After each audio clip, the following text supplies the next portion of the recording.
Enggak 3.000 dong. Berapa? Mestinya berapa saya kembaliinnya? Yang 4.800. Astagfirullahaladzim, 200 perak. Berarti Iya dari situ. nggak usah bayar. Ya udah nggak apa-apa. Iya. Saya juga nggak apa-apa. Ya udah.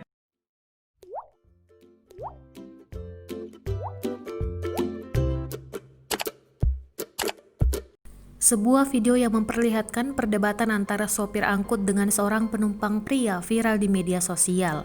Video itu diunggah oleh akun Instagram @makassarinfo pada Kamis 21 Januari 2021.